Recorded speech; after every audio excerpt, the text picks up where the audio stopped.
Today's interview on the Wildcats Network is only possible through the support of Team Steve Lamani at Realty One Group. Team Steve Lamani at Realty One Group offers unparalleled knowledge of the Westmoreland real estate market. Whether you're a first-time buyer or a seasoned seller, Steve Lamani at Realty One Group is here to guide you every step of the way. Give the team a call at 724-972-1543. or via email at steve@teamlamani.com. Thank you, Steve Lamani, for your generous support of the Wildcats Network. Welcome back to the Wildcats Network for this playoff preview, as I'm now joined by Greater Latrobe head coach Brad Wetzel.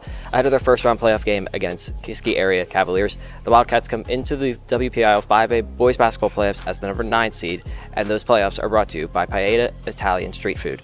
Coach, first off, congrats on making it back to the playoffs this year. I know that you had the mindset of unfinished business going into the season.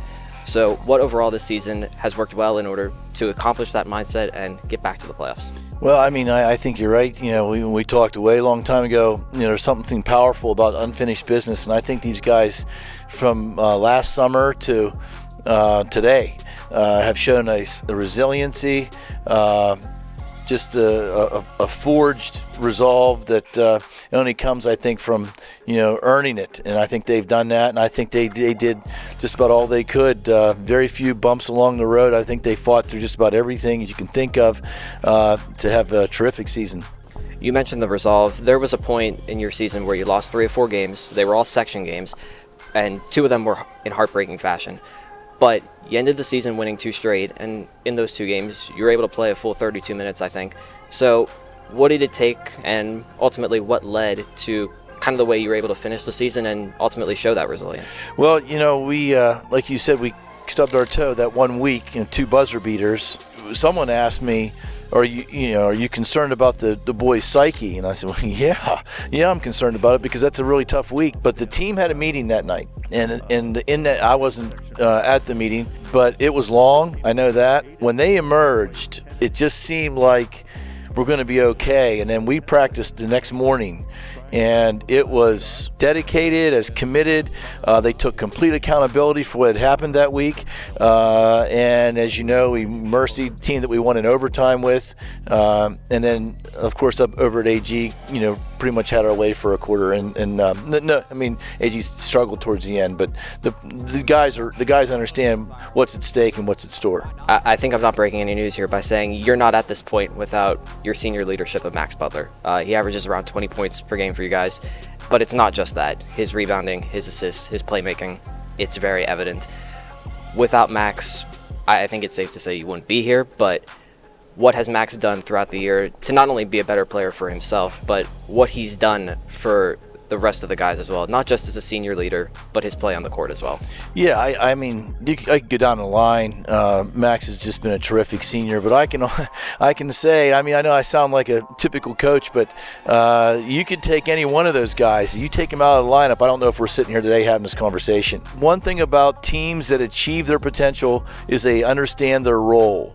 Max has a role that the whole world can see. He's supposed to score points, you know, and gather rebounds. Other guys have roles that are very important but don't get the credit. You know, I'm talking about being put on a guy to stop him from getting his looks, whether it's to keep this guy off the boards, not necessarily get the rebounds, but keep him off the boards.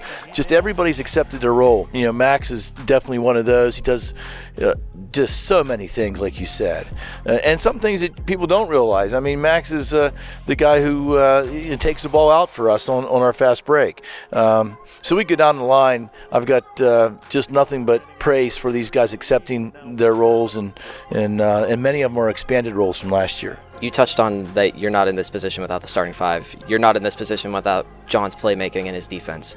You're not here without Andy and Ian's play down low as juniors against some tough guys down low in the paint, and they're able to dictate play. And you're not here without Kyle's defense and clutch shooting throughout the year.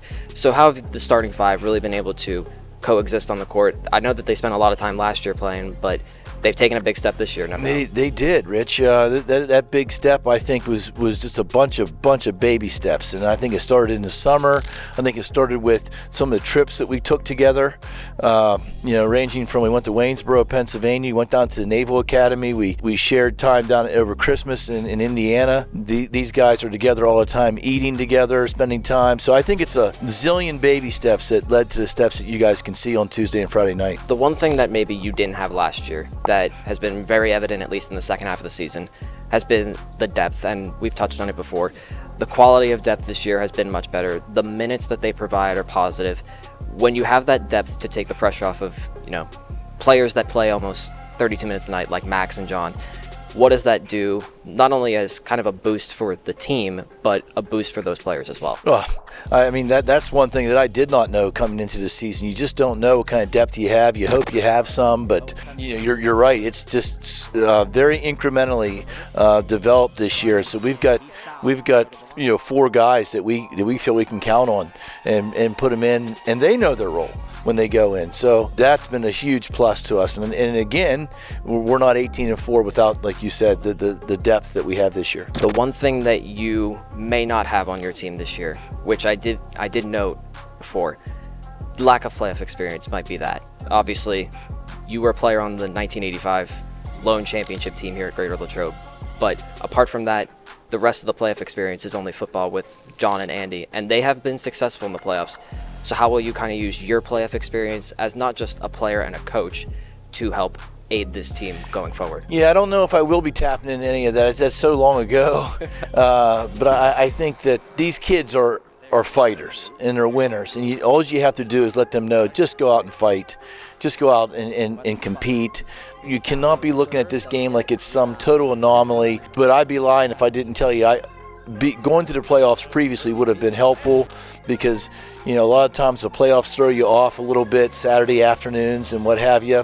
So I feel fortunate that we're traveling to a court we know very well, that we're playing on a Tuesday night after a game now, which is what we do and what we've done for 14 straight games.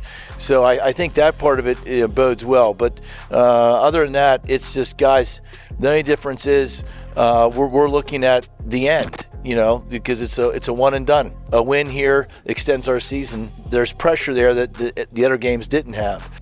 My job, I think, is let them know that the only pressure you should be feeling is to go out and play your best basketball. Let the rest take care of itself. How much do you think that having the past 2 years to kind of learn how to win has really helped with knowing how to play in the playoffs? Because that's really what it's been the past 2 years. It's just taken a bigger step this year. No doubt. I mean, I wish the process could be quicker. Like any coach, I wish we would have learned that, as sophomores. But stumbles along the way. I think last year was one that we really felt that we had a playoff caliber team, and just didn't get the job done. And so we had to kind of sit in that all summer. And I just liked how it fueled them. It wasn't they didn't lose confidence. They were just hungry. And to win 18 games, almost 20 games, like we did, I think is testament to these guys. Because it's not like we walk out on the floor and we're just physically better than all the teams we match against. It's a group of guys who believe in each other and fight for each other. You kind of touched on it. When you look at your first round playoff game, it's against Kiski Area. It's a team you're familiar with. It's a place that you're familiar with. But also it is a big rival for you guys. You've had some big tilts with them in the past, in particular the past 2 seasons. When you look at Kiski Area and when you look at what's on the line here, knowing that it is win or go home, how much more does it not only impact the rivalry, but how much does it more impact your guys going in? I mean, the past is just that, but your point's well taken. It's a weird team.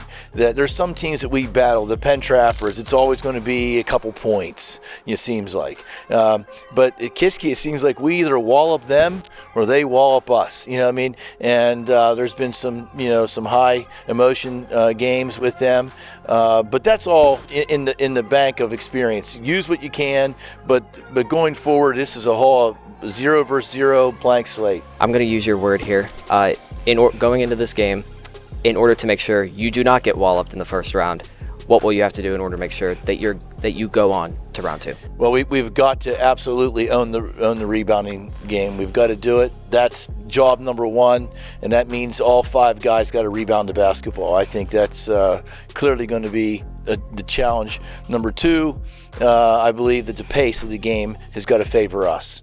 Whoever it favors generally wins when we play each other. Coach, as always, thank you, and best of luck in the playoffs. Thank you very much, Rich.